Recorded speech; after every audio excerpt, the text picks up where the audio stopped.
Good afternoon. My name is Christopher Plumlee. I have the privilege of serving as the CEO and President of Catholic Charities Fort Worth, and thank you for joining us this afternoon. At Catholic Charities Fort Worth, we are just pleased to announce that we are starting a podcast, and what we wanted to do is, it's called Lattes with Leaders, and what we wanted to do is feature some of the most dynamic thought leaders in the Metroplex, and we're very blessed and fortunate to have today with us Leah King, who is the CEO and President of United Way, Tarrant County, and a good friend of mine.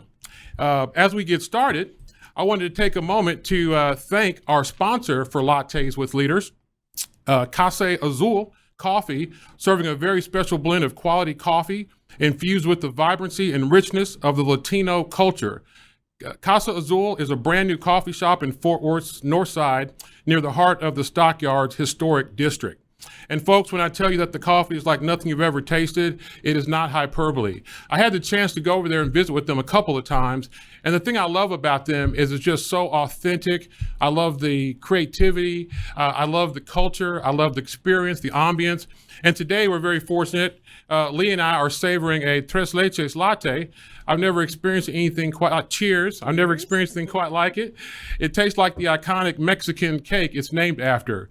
Other unique beverages they serve include cubano and lattes made with horchata or mazapan. And it feels great just because they've got an incredible culture of service and support. And so please visit Casa Azul Coffee at 300 West Central Avenue in Fort Worth as soon as you can. Carve out some time, make it a morning or an afternoon, and I promise you will really enjoy it, and they will take great care of you. So, Leah. Hey. Good afternoon. How are you? Fantastic. We were thrilled you could join us today. And, as we started to launch Lattes with Leaders, we wanted to bring in somebody that was a creative thought leader and had a proven track record of success leading and growing high-functioning teams. And the very first person we thought of was you. So thank you for being here with us this afternoon. And our crack team has crafted these very probing, hard-hitting questions. Okay. So I'm hopeful that you're ready. Fire away. All right. So from what I understand, you're from Philadelphia, but because your father was in the military, you guys moved very frequently. Sometimes you moved twice in 1 year. Tell me, how did that experience shape kind of how you connect, communicate, and engage with people? Absolutely. First, just let me say thank you for thinking of me in that light. It's an honor to be here, and I really am looking forward to the conversation.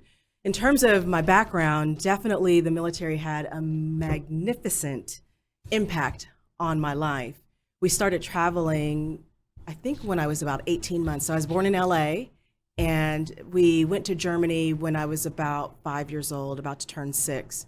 We never lived on the American installations, the military installations. We always lived in the German community. And that experience and that immersion in a different culture at such an early age had just a tremendous impact on me. Mm-hmm. And to this day, I draw on that because as I meet new people every day in my line of work, everyone feels comfortable to me. Mm-hmm. And I think that is largely because when you are in a foreign country, and at the time I was there, some of the towns were so small, they'd never even seen an African-American person at all. Wow. I had German people rub my skin to see. Did they touch your hair? They did not, which is interesting. That's an American thing. Okay. So the Germans touch your skin, Americans touch your hair. That had to be a little off-putting. It was, yeah. And I didn't understand. And my mom was trying to explain to me, they've never seen anybody like you before. Mm. And so those experiences at such a young age really shapes everything to this very day that I do. When I think about groups that I encounter, how to engage with people, how to tackle problems, how to tackle seemingly differing opinions, when generally at the end of the day, goals are very similar, approaches might be different. And I like to fashion myself as someone who can bring people together to achieve common goals, despite differences perhaps in approach. No, I love that. That's powerful. Now, you and Barry have been married for 25 years. We have. Congratulations. That's awesome. But as we talk to so many young leaders that are up and coming, they really struggle with the balance between, I'm a mother, you have a great son, a wife, a dynamic leader within the community and at work. How did you guys balance all that with your careers? And, people ask the question all the time, can you have it all? How did you balance all that? And what's your answer to that question? The answer to the question is it depends. It depends on what having it all means to you. And what couples probably find out is that your careers aren't always at the same place at the same time. Sure. And so there were times where Barry would be traveling for weeks at a time. He's in the advertising field. He'd spend weeks out in LA directing and shooting commercials. And so it'd be Ian and I at the house. And then there were other times where our travel schedules completely overlapped. And so we were fortunate with a strong family unit, strong friends unit as well to help support there. But you have to make decisions on your priorities. And for us, our priority was always the family first. But also we wanted to expose Ian to those opportunities for him to have career development as a 9-year-old and as a 10-year-old. So when possible, he would travel to LA with Barry or he would come to work with me. And that was our way of helping him to perhaps expand his thought process on profession. It also was convenient to have him there with us and not worry about where he might be. And then it gave him that exposure to what we do and understand at times when we were away, why we were away, and what we were trying to accomplish as a family. So it takes a lot of work. It takes tremendous communication. And right now, I will say that I am so blessed to have a husband that is as understanding as he is. He understands not just the drive, but the deep desire to impact this community and to work for and on behalf of the people in this community. And he supports me in that. And that makes it very easy for me when there are times when I'm away longer than I would like to be. No, that definitely makes sense. So you spent a lot of years at Radio Shack, Chesapeake Energy, North Star Bank. From what I understand, they're all for-profit. Right, that's right. Last I checked. And now you're into the nonprofit space. What led you to make that transition? And then what was kind of the biggest shift you had to make in your leadership style, going from a for-profit space to a nonprofit space? Yeah, well, I'll tell the listeners a little secret that the nonprofit space is for profit too. If we're not making a profit, we're not going to be able to serve the way that we need to. I agree. But we have different rules and regulations, of course. And so making that leap and transition wasn't very difficult. And the reason is those companies that you listed off, each of them happened to be very much engaged directly with this United Way. So I was fortunate in that I have been a donor and or volunteer with this United Way virtually my entire professional career. Okay. And so that transition for me was a little easier. The other thing that made that transition comfortable is that throughout my career, I have served on a number of boards of directors for nonprofit organizations. And so understanding from a board member's perspective, the governance of operating an organization and working directly with their teams gave me tremendous insight into what it meant to see some that did well and others that struggled and some of the things that I observed that might have caused struggle or success. So making that transition, it's been almost 6 years now that I've been at United Way. And the things that are similar are that I approach it as a business, as I need to. What has been given to me is much more empathy.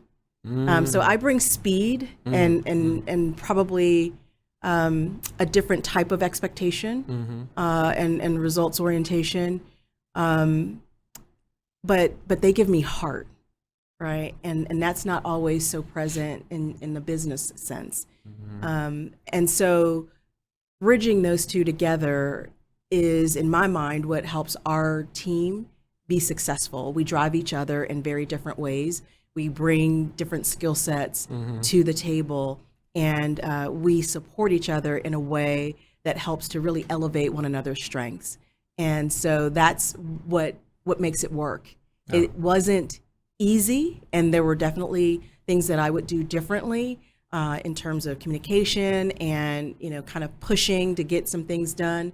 And that's great. You got to learn, right? So throughout this time, I've had the chance to learn, get a lot of feedback. I ask for feedback all the time. That's great. And that's what helps me and us do better. That's fantastic. Now, you said you started in 2016 at United Way, and you've only been the CEO for like the last 3 years. Right. Was that something that when you started with United Way that you always kind of had designs on becoming the CEO? Or how did that come about? And when they came to you and said, Leah, we think it's your time, what was your initial response to that? It definitely was a goal. I knew that there were succession plans, and I wanted to be part of those succession plans. At the same time, our board of directors made it very clear that there was not going to be kind of this automatic transition, that they were going to conduct a nationwide search, and that's what they did. And so I definitely put my name into the hat and said, I'm interested in this role. And just like, and I don't know the full number of candidates, but I know it came down to the last 4. I was one of the last 4. Wow. And so thankfully I was the one to come through it. And it's been fantastic. It's been such a challenging time because shortly after getting into that seat, of course, we were all impacted by the pandemic and continue to be so to some degree. So I don't know what it's like to serve as CEO in a non-urgent time. I'm sure you'd love to find out. I would. But you know what? What I love is that, hey, maybe the hardest part of the career as CEO is complete, or all the learning that I might have gotten over a span of years happened in a span of weeks and months. And so either way, it's definitely made us stronger as a team. It's definitely made me a better leader and taught me the necessity, the urgency to be an effective communicator, not just to our team, but to the community with whom that you're looking to serve as well. No, I love that. You talked about the global pandemic that started March of 2020. What would you say is your biggest accomplishment or the thing that you're most proud of, given the fact that no one could have possibly planned for a global pandemic? So how did your team kind of pivot, and what is kind of the thing that you're probably the most proud of since you're in your tenure? Sure. So we shifted quickly. I happened to be traveling quite a bit just before things got shut down. And I had been in DC and I had been in Houston. And each time I was in the airport, I was hearing more and more. And I remember coming back from one trip and sending a note to the team and saying, if you're not in the habit of taking your laptops home, start today because we don't know what's coming. And so that was the start of it for me and for us. And as a team, we really had to make sure that all of our crisis plans were ready to be implemented. And so ensuring that we had enough cash flow to meet all of our financial obligations, that was primary, but also to be sure that we were able to communicate. The thing that I'm most proud of in terms of the team is our willingness to say yes. So we did a variety of things, too many to list out. But all of them have this thing in common. Us charging towards something that we saw that either was unmet or was unseen. And we rallied together and did a number of things well outside of our scope, well outside of our strategy. But we knew it needed to be done. And so bringing people together, organizations together. So for example, the wonderful partnership that we had among Area Agency on Aging, that's a United Way division, Meals on Wheels, and Catholic Charities, all having different assets that were available to support community. That was a new initiative that didn't exist, but bringing those entities together to serve even more people, it's those types of things that we were able to do throughout the pandemic that makes me the most proud to say, we see an issue, we know that each organization or individual has a desire, has a need, or has some ability. Let's get together in a room and figure out how we can help to serve more people. And that's exactly what we were able to do together. No, I love that. That's awesome. Before I accepted this role, I had my own consulting company, and we traveled and worked with Fortune 500 companies doing workshops, what we call the 10 traits of transformative leadership. As I listened to you this afternoon, I heard you sprinkle a couple of those in there already. What would you say during this, going through a global pandemic and some of the other challenges that we're facing as CEOs, what do you think is the most critical trait today as a leader to pull your team together and ultimately optimize your success? Communication and empathy. For our team, when we first started all being home, we met every day. And we did that every day for about 90 days. Wow. Every day we started the day together. Wow. I wanted to be sure that our team was well aware of what we were doing, why we were doing it. I needed to know how they were doing. I called each of them individually to check on them, to check on their families. I wanted to be sure that we're just not okay in our service, but we're okay as a person. And I wanted to be sure that they knew that I cared deeply about them. And so we also brought in tools to help each of us manage different things emotionally, mentally, physically, because we weren't able to see each other. I couldn't look in someone's eyes and see if they were okay. Sure. And being even online, if you lived in an area where you needed to have your camera off because the bandwidth wasn't there, like I couldn't make that connection. And so those two things for me are the things that I personally leaned the most heavily into and continue to do so to this day. We don't meet every day anymore. I'm sure the team is happy about that. I'm sure. But we always ask them. So we would typically do biannual surveys. We now do them quarterly because I didn't want too much time to go by without hearing from folks. How are you doing? Do you have everything that you need to be successful in your position? Are there any tools that we need to get for you? Do you need a different desk? Do you need a different chair? All of those little things, but in the end, it let the team know that we care about you. We want you to be okay. And if you're not, we need you to tell us so we can help you get okay. I love that. That's powerful. I know you've done a lot with diversity, equity, and inclusion. I'd love to hear you talk a little bit about maybe some of the key things that you guys have done around that, number one. And then what would you say to some of the organizations that really give DE&I more lip service?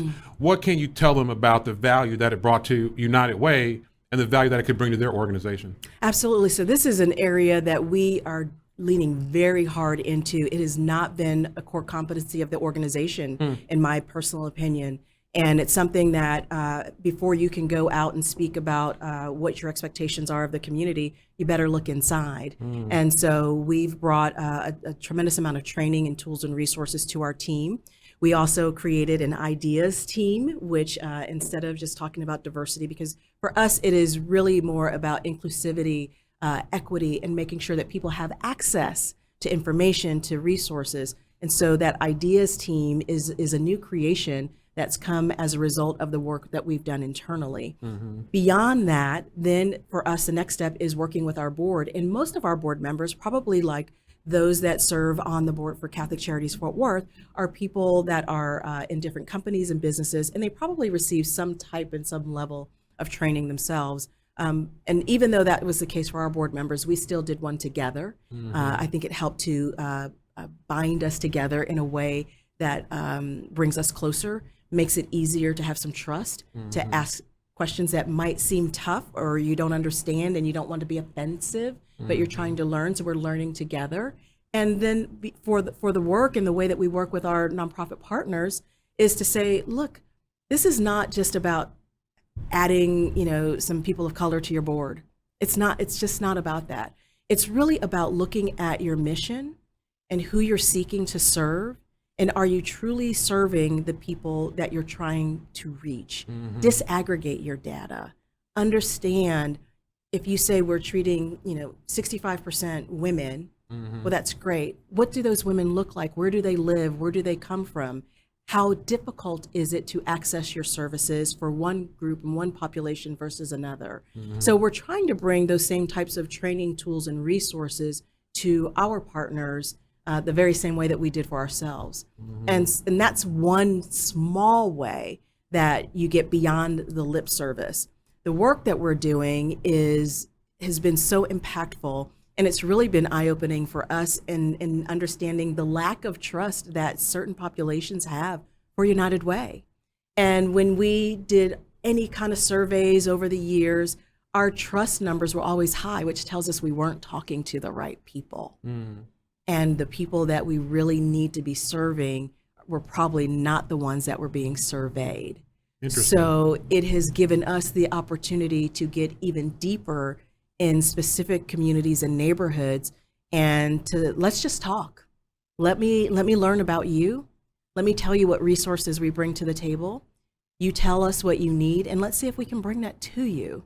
And so we've been able to really see a deepening of trust over time, and we expect to continue to operate in that way. Lastly, the thing that I'll say is, as I understand, for many years, the focus has been too heavily and too Fort Worth centric. It's easy for that to happen with being the largest city within our county.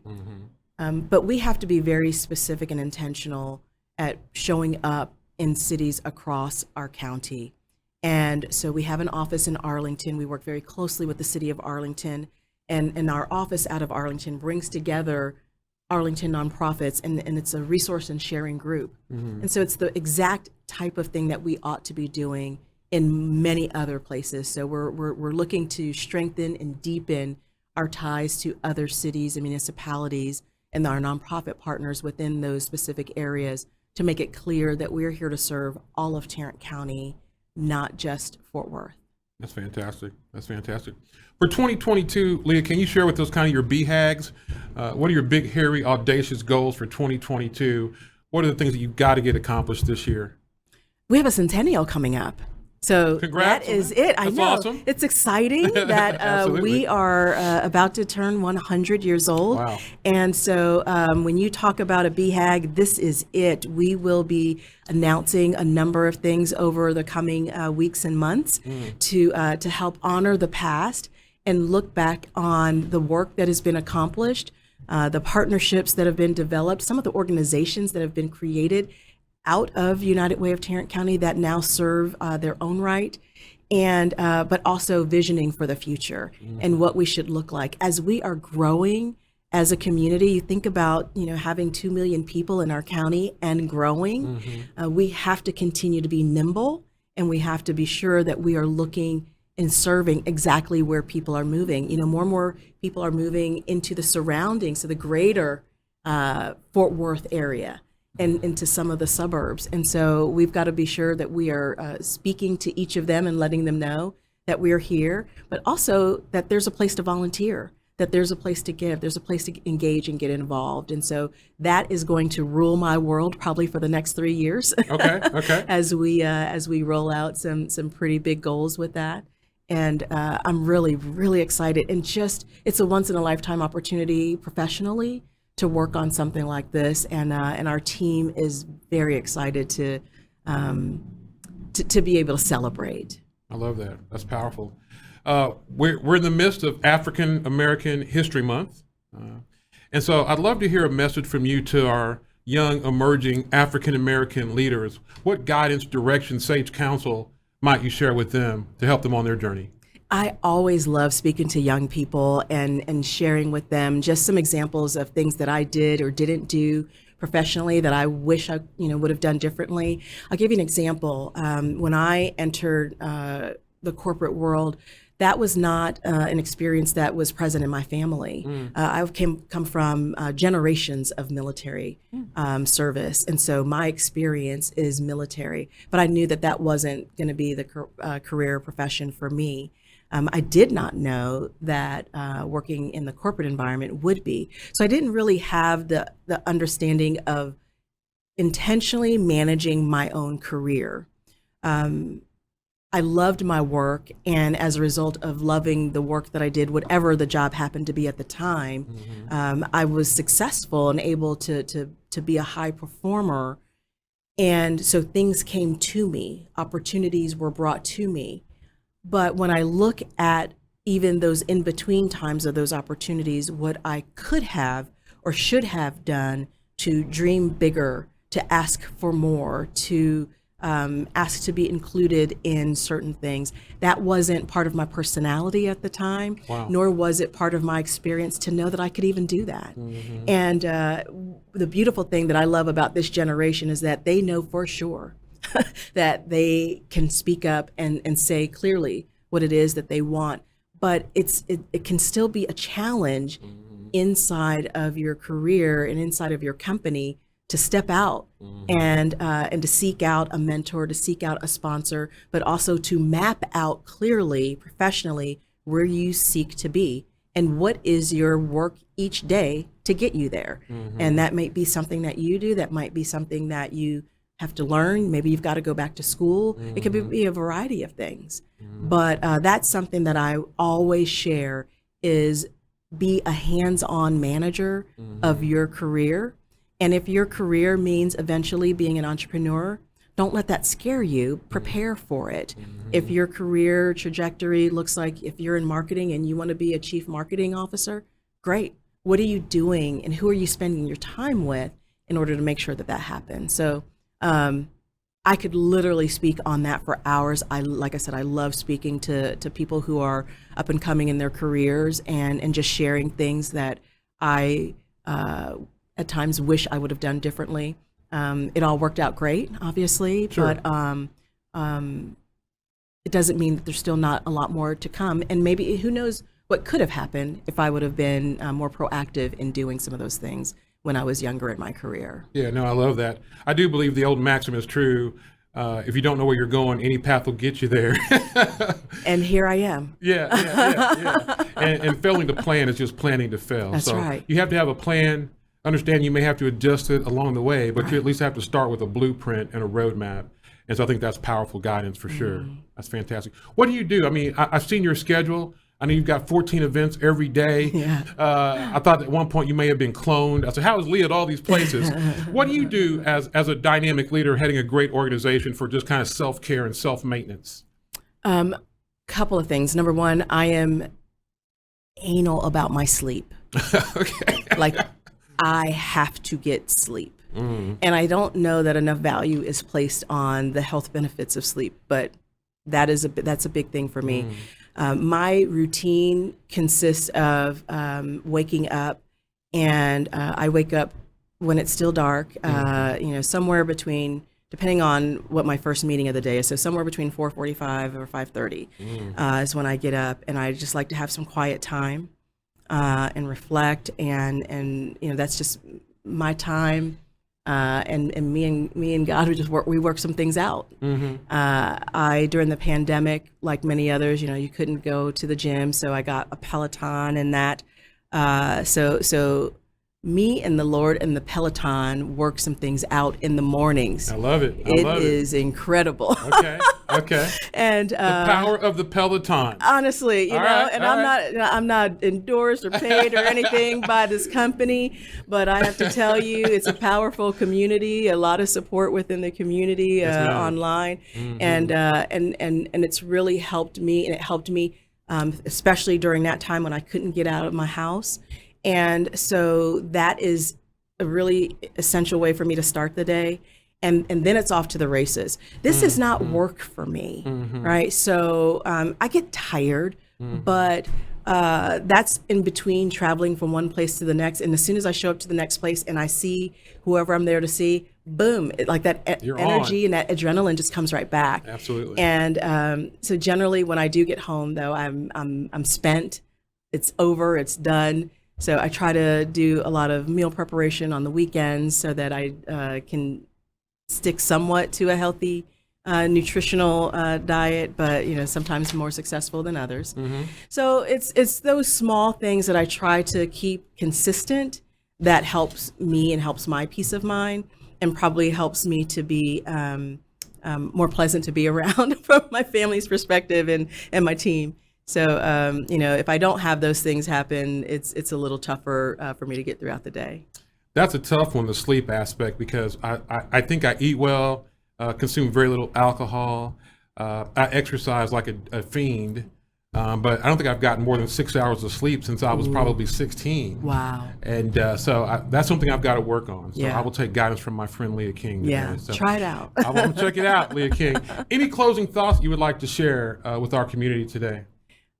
I would first just like to say thank you for listening, and thank you for supporting Catholic Charities. If you're unfamiliar with the work that happens through your organization, one needs to quickly get up to speed.